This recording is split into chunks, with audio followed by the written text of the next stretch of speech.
we had been trying to solve the mystery that is Lamar Jackson. He did show up for mandatory minicamp. He's there in Baltimore. Here is head coach John Harbaugh from yesterday talking about his quarterback participating in the mandatory camp. How did Lamar look out there for his first practice? He looked good. It was his first practice, and he looked good, and he was into it. He's physically in very good shape. I thought his arm looked really good. You can see he's been throwing a lot, and you see he's in great condition, physical condition. So it's great to have him out there. He kind of boosted everybody's spirits a little bit too. And he's a competitor. He's mad about some passes here and there, and the DBs were happy about some passes here and there. So, but it was good to see, and he threw some great balls, so it was fun. That's very good. That's very encouraging. It boosted everyone's spirit for him to be there. It's hard not to consider those words through the prism of just think of what it would have done if he'd have been there for all of the OTAs. If we're talking about building the Ravens for 2022, putting the team in the best position to thrive. If having him around really improves the spirit and the camaraderie, having the team leader there helps. That's another tangible reason to have been there. I mean, we still don't know why he wasn't there. And so I'm not picking on the guy. He made the decision not to go. I don't know why he didn't go. You can't say, well, I'm not going to go until they give me a contract, because they're ready to. It becomes very circular very quickly when we're trying to figure out why he wasn't there. I'm not going until they pay me. They're trying to pay you. You haven't negotiated with them. That's on you.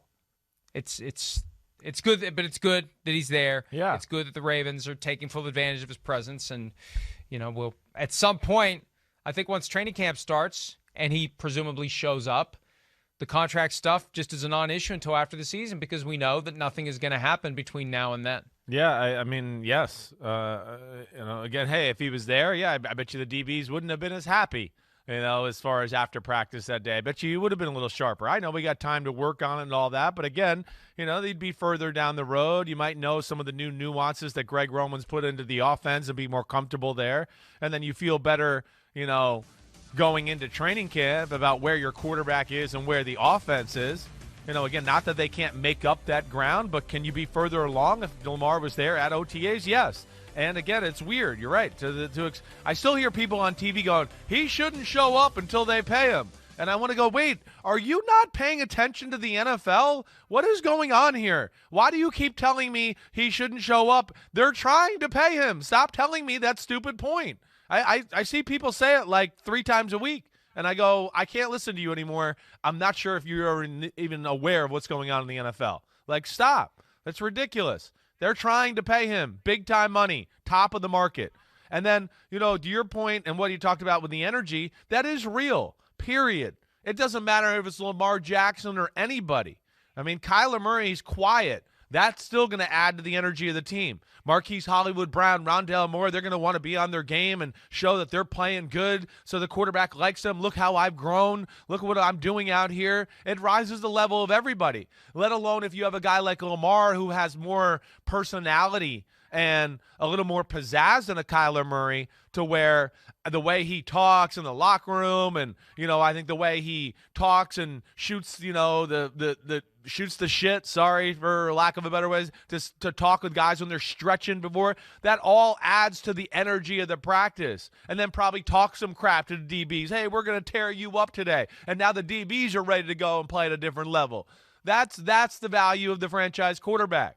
It does. It raises everybody. It raises everybody's spirits, and it gets everybody on their game because they don't want to disappoint, and they know, whoa, our lead dog's out here, and he's going to try to tear us up, so let's try to tear him up too.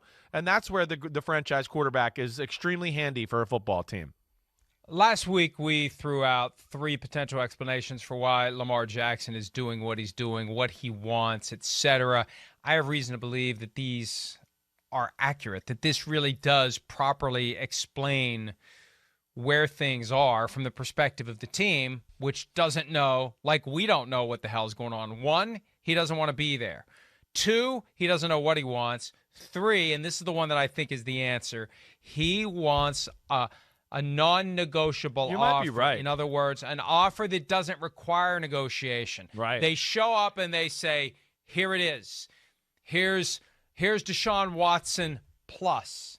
Here's 5 years, $240 million fully guaranteed at signing. And again, Steve Bisciotti was the one who publicly lamented the Deshaun Watson contract, how it changes everything. They don't want to give him a 5-year fully guaranteed contract. Not Lamar Jackson, not with the physicality he plays with. Yeah. Because even if you just guaranteed it for injury, there's a sweet spot there where you're healthy, but when you're healthy, you're not what you used to be because of all the injuries. You've worn down, and we're still going to have to pay you for the next 5 years. Exactly. That's what they're trying to avoid. I have a feeling that this is going to end. I don't know this. I just have a feeling this is going to end with a trade. I really do. Unless he hires an agent, I think it's going to end with a trade. Wow. Just a feeling. Yeah.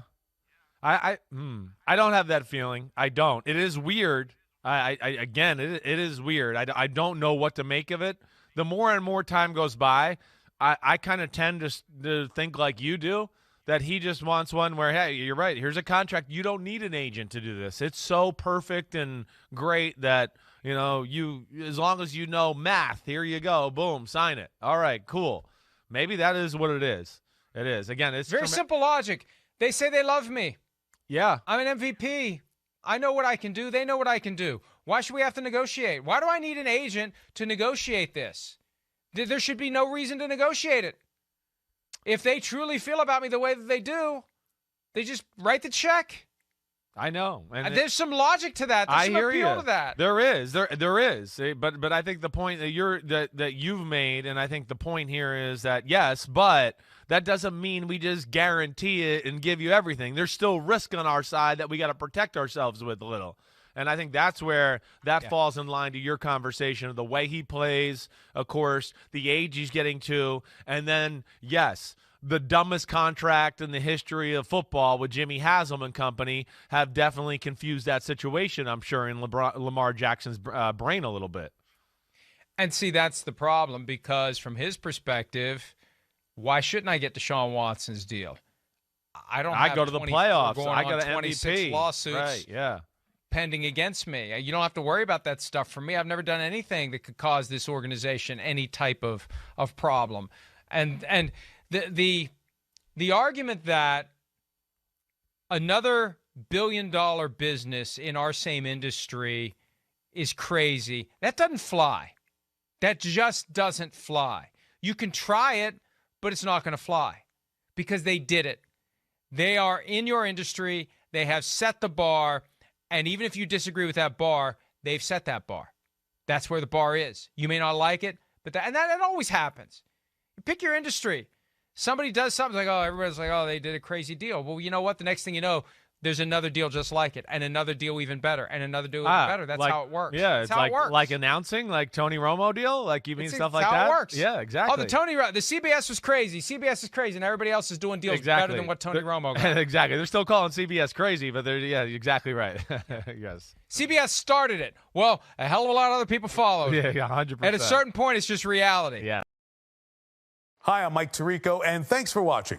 Make sure to hit subscribe for the latest news and highlights from NBC Sports.